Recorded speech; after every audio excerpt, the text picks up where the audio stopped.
आप लोगों ने स्वर्ग और नर्क के बारे में सुना ही है ना, कि जीते जी अगर हम अच्छा काम करते हैं तो मरने के बाद स्वर्ग में जाते हैं, और अगर बुरा काम करते हैं तो नर्क में जाते हैं। ये बात सबने सुनी है ना। तो स्वर्ग और नर्क क्या होता है आप लोग जानना चाहेंगे? हम लोग एक कहानी के माध्यम से इस बात को सीखेंगे, ठीक है। एक बूढ़ी अम्मा होती है, वो अपने जीवन में बहुत अच्छे अच्छे काम करती है, दान पुण्य करती है, पूजा पाठ करती है, और इसी तरह से उसका जीवन अच्छे कार्यों में व्यतीत होता है। फिर जब उसका अंत समय आता है, वो एक दिन मर जाती है, और जब वो मर जाती है तो उसके पास उसको लेने के लिए भगवान के दूत आते हैं और उसको उसकी आत्मा को लेकर के जाने लगते हैं।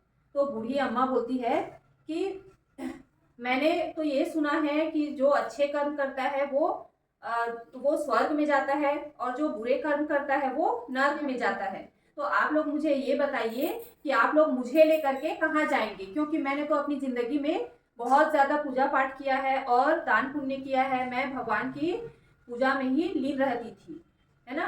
तो इस तरह से वो जो ईश्वर के दूत होते हैं वो लोग उसको बोलते हैं कि अम्मा जी आपने तो अपने जीवन में बहुत से अच्छे काम किए हैं, तो ना हम आपको स्वर्ग में लेके जाएंगे, ना ही हम आपको नर्क में लेके जाएंगे, हम आपको लेके जाएंगे प्रभु के धाम में।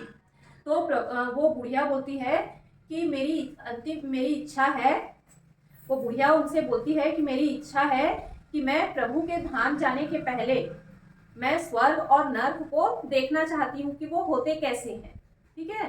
तो जो ईश्वर के दूत होते हैं वो लोग उसको बोलते हैं, जो ईश्वर के दूत होते हैं वो उससे कहते हैं कि अम्मा आपने अपने जीवन में बहुत अच्छे काम किए हैं, तो हम आपकी इच्छा जरूर पूरी करेंगे।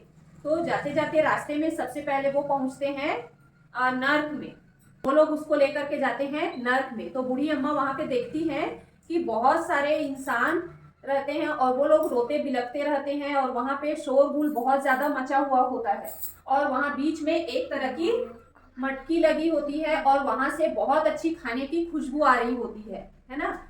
तो उसमें से वहां बूढ़ी अम्मा जाती है और वहां के एक इंसान से पूछती है कि इस मटकी में क्या है, और आप लोग इतने दुखी और निराश क्यों हैं, यहाँ पे इतना ज्यादा कोहराम क्यों मचा हुआ है। तो वो आदमी बोलता है कि अम्मा जी इस मटकी में बहुत ही स्वादिष्ट खीर भरा हुआ है, और ये चूंकि बहुत ऊंची रस्सी से टंगी हुई है, हम इस तक नहीं पहुंच पा रहे हैं, और भूख और प्यास से हमारा हाल बेहाल है। हम भूख से हम इतने तड़प रहे हैं कि हम मर भी नहीं पा रहे हैं और जी भी नहीं पा रहे हैं, इसलिए हम रो रहे हैं, दुखी और निराश हैं। फिर वो अम्मा जी निकल करके प्रभु के ईश्वर के दूत के साथ वो निकल करके जाती हैं स्वर्ग में। तो वो वहां पर जब जाती हैं तो वो वहां देखती हैं कि वहां भी वैसी ही परिस्थिति है, वहां भी एक रस्सी में एक हंडी मटकी लटकी हुई है, और उस मटकी में भी बहुत ही स्वादिष्ट खीर भरी हुई है। जब वो वहां पहुंचती हैं तो वहां उनको दूर से ही ठहाकों और खुशी की आवाज सुनाई देती है। तो अम्मा जी उनमें से एक इंसान से पूछती हैं कि उस मटकी में क्या है, और आप लोग इतने ज्यादा खुश कैसे दिख रहे हैं, है ना।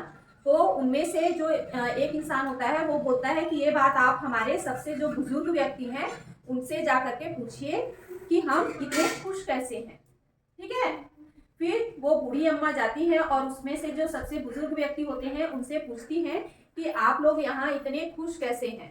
तो वो जो बूढ़े बाबा होते हैं वो बताते हैं कि इस हंडी में बहुत ही स्वादिष्ट खीर भरी हुई है, और हम इसमें से खीर खाते हैं और अपना पेट भरते हैं, सब मिलजुल करके रहते हैं और खेलते हंसते खेलते रहते हैं। इस तरह से हमारा जीवन यहाँ पे व्यतीत हो रहा है, और हम सब एक परिवार की तरह यहाँ पर खुश हैं। तो बूढ़ी अम्मा पूछती है कि ये हंडी तो बहुत ऊंची लटकी हुई है, फिर आप लोग इसमें से खीर कैसे खाते हैं, इतनी ऊंची हंडी में कोई पहुंच पाएगा क्या? नहीं।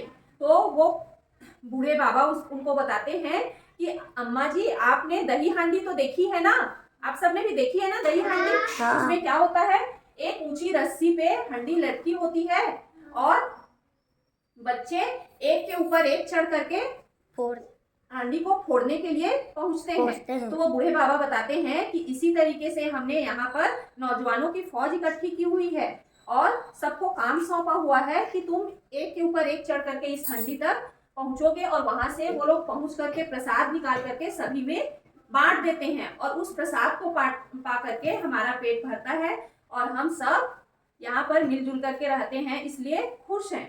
तब बूढ़ी अम्मा को समझ में आता है कि परिस्थितियां तो दोनों जगह एक ही है।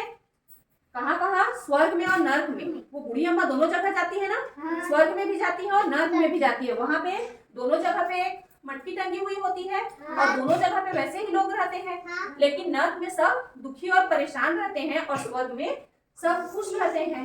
तो इसके पीछे क्या कारण है? उनका सोच और उनकी मानसिकता, है ना। वो लोग जहाँ स्वर्ग होता है वहां पे सब कोई एक साथ मिलजुल करके काम कर रहे होते हैं और एक दूसरे के सहयोग से बढ़िया खुश रहते हैं। और नर्क में भी स्वादिष्ट खीर की हंडी होती है, लेकिन वहां पर क्या होता है? सब कोई एक दूसरे की मदद नहीं करता, सब लड़ झगड़ रहे होते हैं, तो किसी का पेट नहीं भरता। तो इस कहानी से हमको क्या सीख मिलती है? क्या सीख मिलती है?